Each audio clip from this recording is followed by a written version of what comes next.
Sometimes I scream. Sometimes you scream. Ah! Why are you screaming? I feel like I'm yelling, but you're right here. I don't need to yell. No, you don't. What's up, Brian? Hello. How often do you shave your head? Or is that just natural occurring baldness? No, I tried to keep it short. This is a number 0. This is the shortest you can shave it with like a barber buzzer or whatever Yeah. without like going full straight razor. I try to do it a little more often than a week. I like to keep it super short. That's right. That's right. Yeah, I end up shaving my head once or twice a month. It's important stuff. All right, guys, welcome to the call. Rocking the zero here as well. Hey, Facebook users, if you're watching us from Facebook, write your name in parentheses after you type so that we know who you are, because otherwise we can't see your name. But we'd love to. So today we're going to talk a little bit about team building. And Brian, I asked you at the beginning, prior to us going live, if you've ever read a book by Gino Wickman called Rocket Fuel, and you said Negative. no. Okay, well, we'll be coming back to Gino Wickman and Rocket Fuel in the next few minutes. We have less than half an hour for live streaming, as we have a email empire Q&A going on in a few minutes at the top of the hour. So we'll have to hop off this and into a Zoom call in about half an hour. But before we do, we might even go short. We might even just do a 10-minute live stream. So building a team as a solopreneur, it's hard. Okay, I've been a solopreneur many times in my life. I've had teams many times in my life. I've had small teams. I've had big teams. I've screwed a lot of my teams up. I've learned a lot of lessons from building teams, from keeping people on for many, many, many years, and from losing people much faster than I wanted. So I've had a lot of different experiences with this. And today what we'd like to do is share with you a little bit about what you need to know, in our opinion, about how to build a great and profitable team for your digital business. And when I say digital business, you can interpret that a lot of ways. Not every business needs the same team. I'm just going to say for a virtual team without an office who's selling digital goods online and is probably primarily email driven. If you're paying any attention to me and Brian, you're probably either building your list or thinking about building your list, and that's going to probably become the backbone of the profitability for your business if you're like any of the rest of the millions of list builders in the world. So when you start thinking about how to build a team, you're a solopreneur, one man, one woman, one person show, or you might have a business partner. You might have already hired an assistant, full-time, part-time. You might have one or two employees or team members or freelancers that are showing up on a regular basis. But what do you need in order to really grow and run a successful business? And this is opinion, guys. This isn't the only way. This is just where our experience. And Brian and I worked together in the past for quite a few years, and now we're working together again. And we're trying to figure out the way that we're going to work together most effectively. And we've tried a few different things. And while Brian's in law school, by the way, so it's every situation's unique. So first of all, there's entrepreneurs and there are business owners, okay, and they're really, really, really different. And when you're starting to build your team, that you need to figure out what type of person you probably are going to be in your business. And generally speaking, a business owner is the type of person who starts a business and runs the same business for the rest of their life. And they own a convenience store. They have a garbage truck business. Maybe they're a plumber, like they are an accountant or a bookkeeper, maybe they work for themselves. Maybe they have a few employees, but they're looking for a stable business. They're looking for reliability, predictability. They usually choose a proven business model that's been around for decades. And if they're going to work for themselves, at least they choose something that's probably going to be stable. They're looking for that consistency, that reliability. And then entrepreneurs, serial entrepreneurs in particular, tend to go from business to business to business. They start new business. They start new ideas. They love the new. They love the startup. They love getting going. And what I've also found is that serial entrepreneurs tend to become business owners as they get older. And they find a business or two that holds.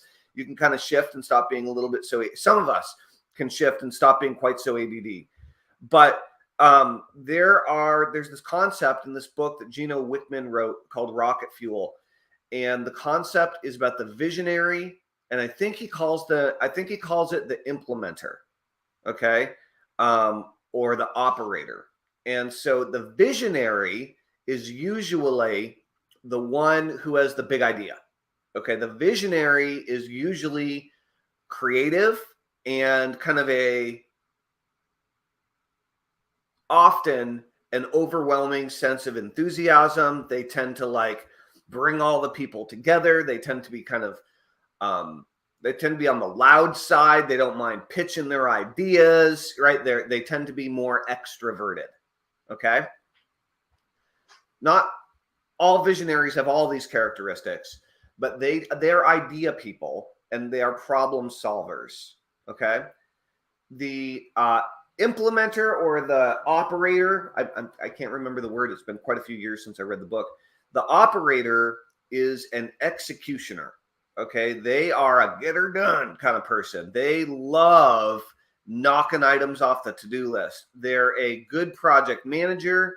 They're a good, ultimately operations type of a person in the future. They help get the ideas that the visionary has put on the calendar with deadlines, make the to-do lists, and get those tasks delegated to the team. All right. They work in tandem.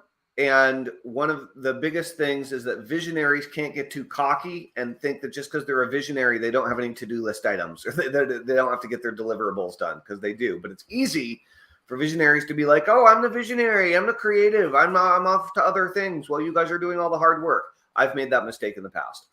And so if you find that you are really good at following a system or a process, kind of mastering a skill, and that whether you've done it right and covered all the details, if that's important to you and you want that kind of approval, you want to know whether or not you did a good job, that's a little bit more of an implementer operator kind of point of view. Whereas the visionary is probably just, they have too many ideas that they'll ever be able to implement in their life. And they often aren't necessarily super attached to any one of them and can kind of move like the wind a little bit more. What you want is both. You want a team that can work well together. And so that's your first hire. Okay. If you're building a team and you are an entrepreneur or a business owner and you're looking to grow and have a better, bigger, more profitable company, first thing is you need a partner. Okay. You need not necessarily a 50-50 partner. Okay. By the way, this is someone that you spend time with, you work on projects with, and you turn ideas into reality.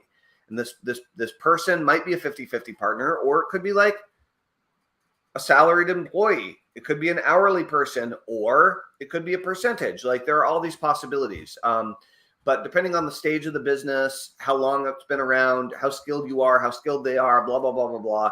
I don't recommend that you just go and make a whole bunch of people 50-50 partners if they don't deserve it yet, if they haven't brought an equal amount to the table for the business that you're building.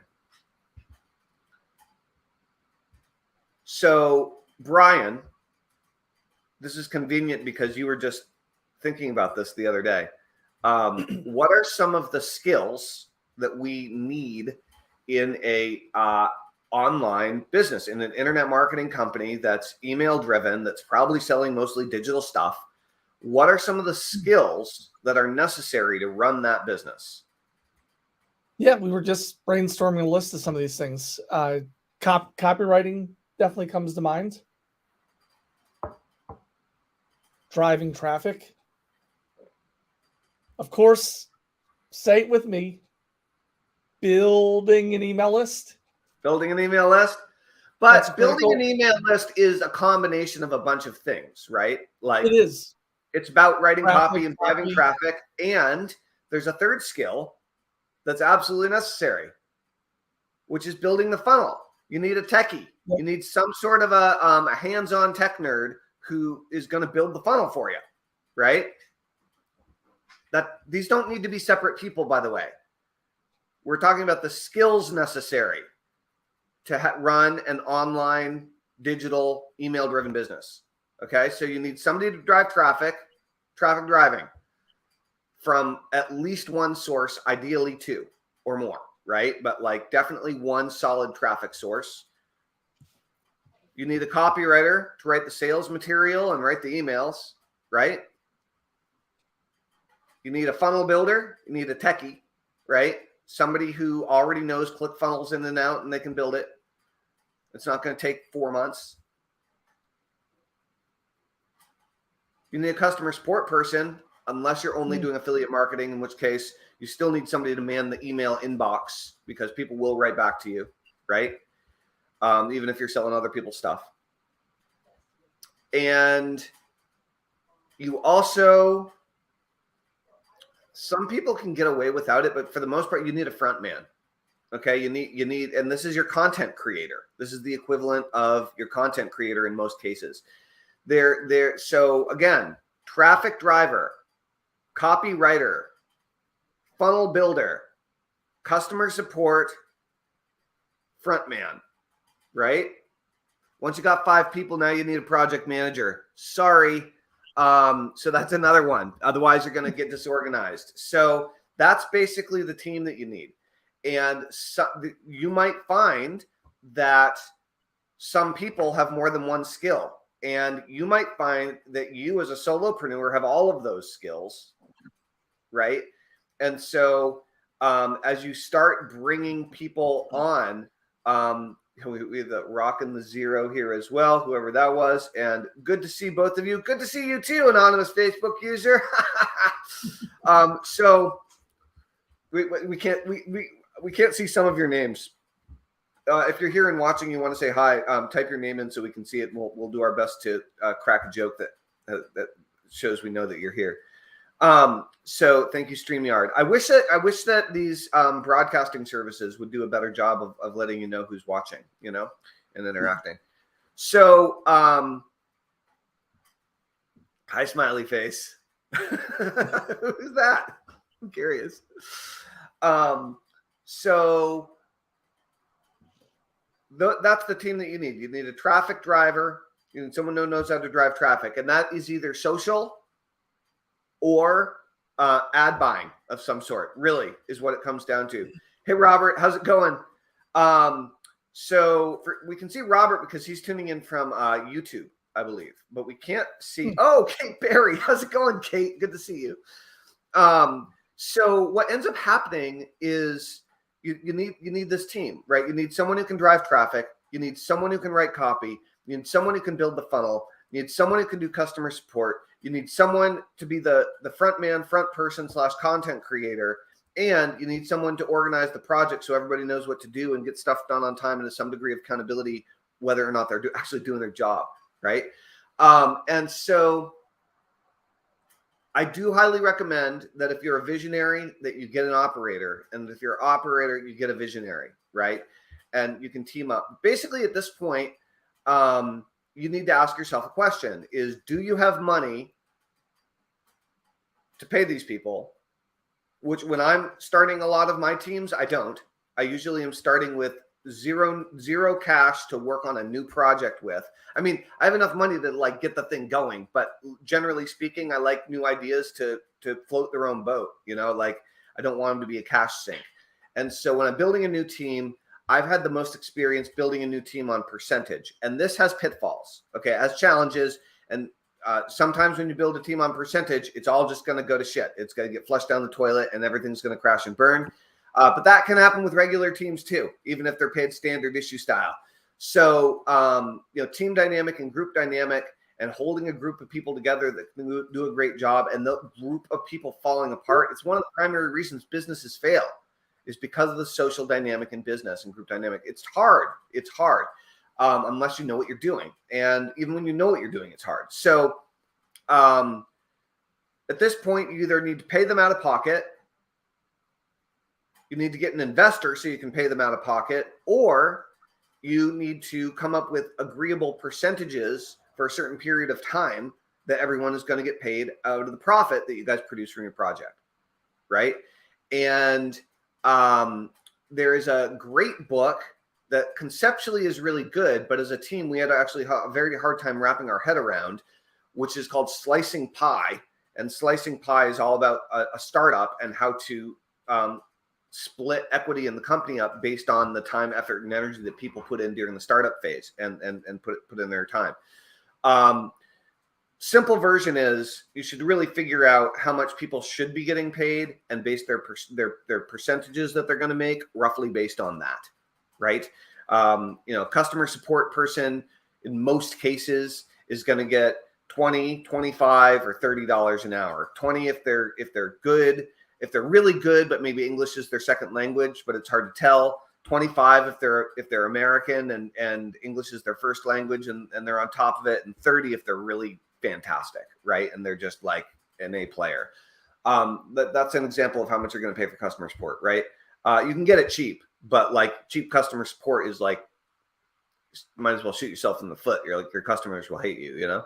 So what ends up happening when all is said and done is you can build this team. You can find people to come in on percentages, and I would recommend that again you could read Slicing Pie as a guide. But when I first started List Crusade back in the day, and this was not a perfect model, but it got us through, is I had 6 other guys. It was me and 6 other guys, and I just was like, all right, guys, we'll each take 10%. That's 70%, and we'll reinvest the remaining 30 in travel and software and hardware, computer-wise, or whatever we need. And that's what we did. And we got up to like close to $100,000 per month. We lost a few people in the process that weren't willing to keep doing the work. We kept a bunch of people, but it turned out once we got to a stable cash flow environment, everybody wanted a paycheck instead of wanting the huge potential spikes in the profit share when and if it came, right? So people really do like stability and consistency in their paycheck, as it turns out, and you can move yourself there pretty quickly. But those are the teams that you're looking for. And what I found is that if you're looking to, those are the skills that you're looking for. But if you're looking to build your team, think about people who have those skills and go to conferences, go to seminars, and meet other marketers. And keep in mind who you're looking for. Network, and this is one of the other big skills that you're probably going to need is the networking skill. Often the front person does this part, and the networking skill is go out, meet people, strategic partners, joint venture partners, recruiting new talent, right? That's usually going to be the front man in a small business. Brian, what do you have to say about all this? I'm monologuing again, shockingly enough. Yeah. Well, what do you think? I don't think I heard you mention this part. The idea of maybe, and this might be more appropriate if maybe you're more established or you're more knowledgeable and somebody would actually want to be like an apprentice under you. What about the idea of having someone work with your company, and the idea is that they're I guess they're able to apprentice or kind of like get mentorship from you, as maybe that's part of the arrangement. Yeah, we're working on redefining our apprenticeship model. I've screwed this up a few times with a few different apprentices where it just blew up in my face, and that sucks. What I can say is with an apprentice is that if possible, make sure the apprentice has a skill that already in place that you need on your team. So if that skill is they were an amazing customer support person for Amazon for 5 years, put them in customer support. while they're apprenticing with you, so that they're a contributing active member of the team who may or may not be earning money depending on what you set up with the deal. But I would definitely have a very clear exchange of effort happening if you're going to be training them in copy, if you're going to be training them in traffic, if you're going to be training them in funnel building, if you're going to be training them in marketing, if you're going to be training them in high ticket sales, right? That's another one, by the way, that a lot of our people in our business do need, is at least one person who's trained and skilled in doing high ticket sales, right? High ticket closing, assuming some sort of a high ticket. And when I say high ticket, generally speaking, we're talking about 5,000 and up type of coaching program that you sell. If you don't have that, you don't need a high ticket salesperson. But those are the basic skills. I wouldn't recommend bringing apprentices on until you know how to run your business, until you know how to run a business, until you know how to run a team, until you know how to do project management and have project management processes in place, and you're doing daily check-ins with your team, and you have daily, weekly, quarterly, monthly goals and all the stuff. I wouldn't get involved with too many apprentices until you have a profitable, fully functioning team. So that's the long and short of our lesson here today, ladies and gentlemen. If you have any questions about how to build a team or who you might need on a team, please ask your questions in the comments. We'd love to hear them. If you want to know how to build your business online to get more visibility, more growth, to build your email list, to sell more of the products and services, to find more of the types of people that you're looking for and that are probably looking for you, please ask those questions in the comments below. And you can also come visit us over at our early bird list, where you can join and learn more about email marketing at www.mathscotland.com/early-bird. And I'm even going to go ahead and post that right here. Boom. Look at that. Look at that.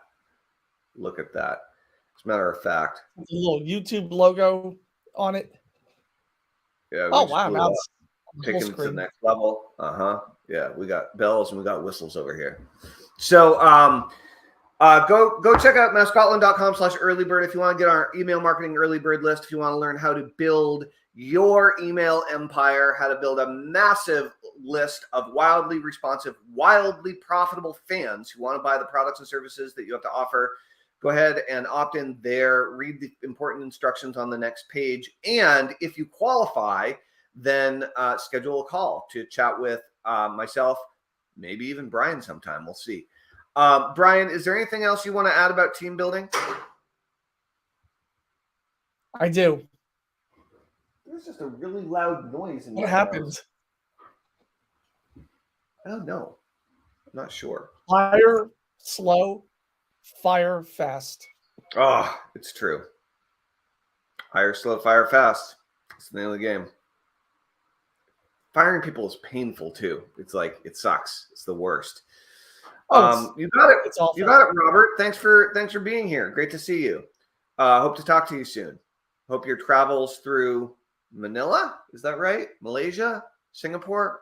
I can't remember exactly where you are, but I hope it's going well. And Brian, talk to you in like 10 minutes. Everybody else, I hope your winter is going cold as it should be, and that you're looking forward to this holiday season. All right, we'll see you guys soon. By the way, Brian, so far, I've got to say, I think it's like 1 o'clock or 1:30 is our sweet spot for live streaming so far. We keep on Philippines. I was thinking maybe we should start going live at 1:11. That works for me. Maybe we should. All right, guys, we'll talk to you soon. Have a great afternoon. Toodaloon.